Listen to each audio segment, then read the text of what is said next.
Hi, I'm Daniel Werkheiser. And I'm Yvonne Weatherman. Back with Channel 99 BCTV Morning Show. North Korea recently staged an attack on replica Blue House, the official residence of South Korean president. There was kidnapped and destruction as part of the military drill, which was directed by none other than Kim Jong-un. CNN's Paula Hancock has more. North Korea has been remarkably quiet as of late, but is that all about to change? North Korean state-run television on Sunday aired some fresh photos of a military drill targeting the Blue House, or a mock-up of the Blue House. That's the South Korean presidential office. North Korean special forces are seen parachuting down to the replica of the Blue House before storming it. Heavily camouflaged paratroopers then drag a figure out of the building into a helicopter which takes off. The anchor says they are capturing the enemies that need to be put on trial. We then see heavy artillery, which destroys the presidential office in a blaze of fire and smoke. North Korean leader Kim Jong-un himself directed the exercise, according to the state-run media KCNA, and he's quoted as saying, "Well done. The enemy troops will have no space to hide themselves, far from taking any counteraction." Now, these are dramatic images clearly intended to provoke a response, and they did. The South Korean Unification Ministry said that this was a childish act, and also the Joint Chiefs of Staff said that if North Korea strikes, they will strike back, and the leadership will suffer a fatal blow. Now, it is worth mentioning the timing. It could well be that this drill happened on Saturday, although KCNA never gives a date of any events that Kim Jong-un attends. But if it was Saturday, that is just one day after the impeachment of South Korean President Park Geun-hye by lawmakers. This is a saga that North Korean media has been reporting on religiously. Experts say also the relatively restrained behaviour we've been seeing from North Korea recently, certainly in recent weeks, could be because of the US President-elect Donald Trump. Experts say that Kim Jong-un is unlikely to push too hard until he has a better idea of what he's up against. Paula Hancock, CNN Seoul. This holiday season, the United States Postal Service plans to deliver up to 750 million packages. That's 12% higher than last year. If you are still checking names off your shopping list, there's time to get gifts delivered by Christmas and the first night of Hanukkah. This holiday season, the United States Postal Service expects to deliver roughly 16 billion cards, letters, and packages. That's a lot of gifts. In order to help Santa get those presents under the tree, there are some deadlines you need to know. Get your packages to the post office by Thursday. That's if you want to get standard ground delivery. FedEx has a Friday deadline for the standard ground service. UPS gives you a couple extra days. If you have until Monday the 19th for its 3-day select. If you are still in need to shop, there are 3 major carriers to deliver this week leading into Christmas, but it'll cost you more. To get to the post office, FedEx or UPS by December 23rd to beat Santa. The week of Christmas, be prepared to wait in long lines with others trying to beat the clock. President-elect Donald Trump says he will nominate Rex Tillerson to serve as Secretary of State. Trump's transition team officially announced his pick to head State Department morning Tuesday.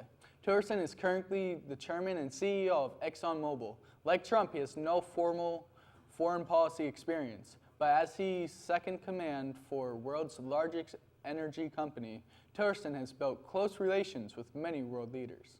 He is obviously close to Russia, but in an age where strains and miscommunication have been the hallmark of American diplomacy with Russia and world, there is room for improvement in that relationship, as there is with other globally. Vice President-elect Mike Pence expressed his excitement with President-elect's choice. Another busy day here at the transition. We're looking forward to more interviews and more discussions, and we just couldn't be more grateful that someone of Rex Tillerson's proven leadership and accomplishments been willing to step forward to serve our nation as our next Secretary of State. He, along with General John Kelly at the Department of Homeland Security, I think represent the caliber of experience the American people are coming to expect from the cabinet coming together around our president-elect. And we're looking forward to more announcements this week. We'll be traveling with the president-elect today to Wisconsin as a part of the thank you tour, but the work of assembling an administration and a cabinet that will be ready to make America great again on day one. Continues today. Thank you all. Gas prices rising to $3. After entering lows in this year, gasoline prices are rising upward again and are poised to be at $3 per gallon in parts of the country in early next year following multiple deals to cut oil production, analysts said. Oil prices have gone well above $50 per barrel after the Organization of Petroleum Exporting Countries and several non-member states agreed to slash oil output, pointing to higher costs for the United States motorists.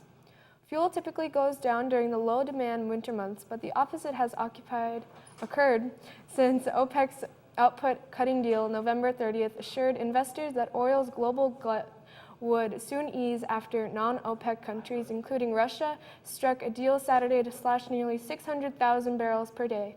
Gas prices continued their upward direction. Gas averaged at $2.21 per gallon nationwide Monday morning, according to Gas Buddy. That was up 30.8 cents from November's average and up 19.8 cents from a year ago. Last week, Hazleton was granted millions of dollars to renovate its downtown area and improve its police department. This is part of Mayor Cassatt's vision to make Hazleton more appealing to businesses, which can ultimately spark economic growth and jobs. Mayor Cassatt said, "We want people to come to Hazleton and open up businesses, live here and work here. There are a lot of positive things happening in Hazleton." This has brought a lot of hope to many residents in the area. Also, Hazleton has asked for another grant to renovate Alter Street, which has many businesses along it. In district news, the Chorus and Band Winter Concert will be held tonight at 7 p.m. in the Hazleton Area High School Auditorium. It is $5 for adults and $4 for students to attend, so be sure to check it out. A grocery store with no checkout lines sounds like a dream, but Amazon is making it a reality. The dot-com giant unveiled a new brick-and-mortar store where it sells grocery essentials and pre-made meals. Customers check in at the entrance of the store using the Amazon Go app. Shoppers can then grab whatever they want and just exit the store when they're done. Amazon says it tracks purchases using computer vision and advanced sensor technology. The first store is in Seattle, where Amazon is headquartered. Right now, the store is only open to Amazon employees. The public can start shopping in Amazon Go stores early next year. Stay tuned when we get back. It's Jarlin Castro with weather. Stay tuned.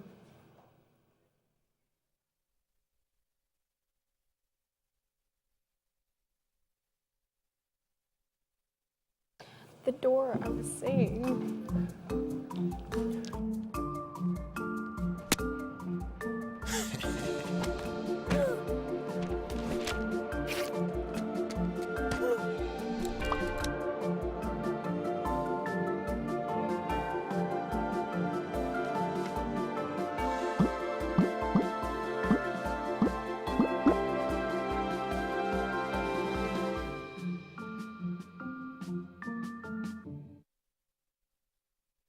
I think someone at my friend's school has this thing called autism. My friend's brother's son has autism. My neighbor's son has autism. My son has autism. Autism is getting closer to home. Today, 1 in 68 children is diagnosed with autism. That's about a 30% increase in 2 years. Learn more at autismspeaks.org/signs.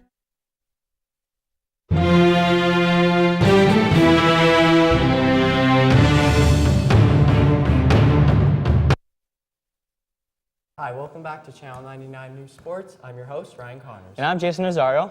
And the first thing we're talking about is last night's Monday Night Football game between the New England Patriots and the Baltimore Ravens, where the Patriots beat the Ravens.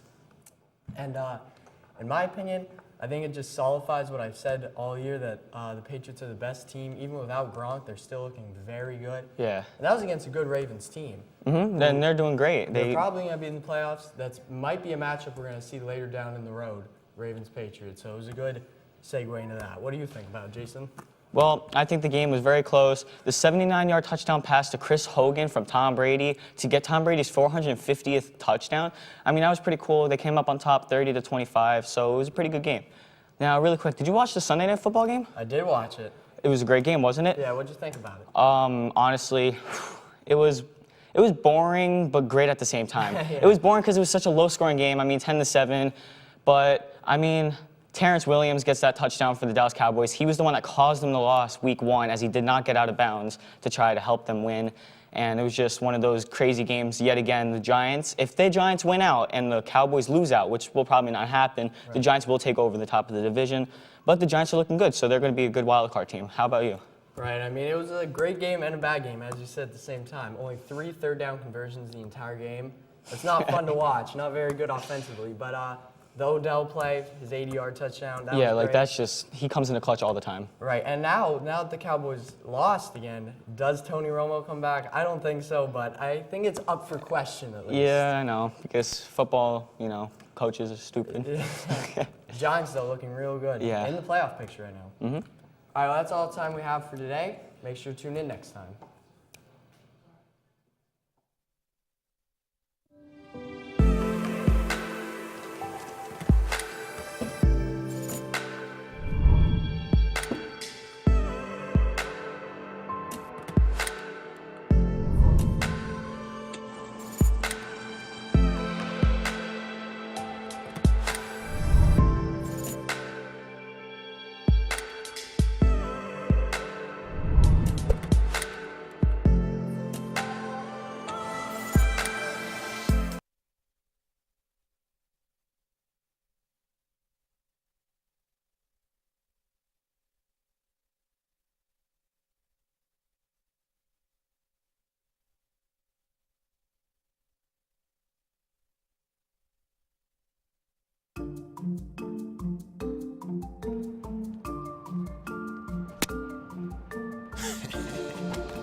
I think someone at my friend's school has this thing called autism.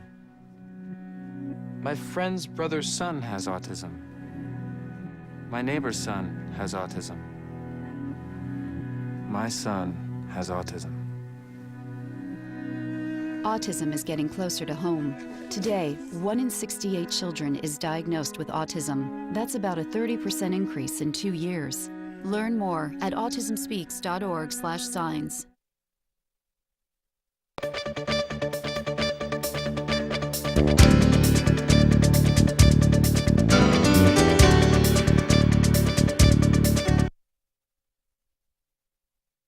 Here with your weather. The current condition is 29 and it is expected to be cooler than yesterday. Today's extreme high is 35 and low 24. The wind will be north to west with gusts of 5 miles per hour. The cool weather fact for today is the fastest gust ever recorded was 231 miles per hour. During a wild April storm in 1934, a wind gust of 231 miles per hour pushed across the summit of Mount Washington in New Hampshire. This wind speed still stands as the all-time surface wind speed observed by man. The 7-day forecast is Tuesday, high 34, low 24. Wednesday, high 28, low 13. Thursday, high 15, low 5. Friday, high 19, low 11. Saturday, high 35, low 33. Ice Palace with 3 to 5 inches of snow. Sunday, high 43, low 13. Monday, high 26, low 9. That's it? Thank you. That is all for this show. Have a good day. Okay.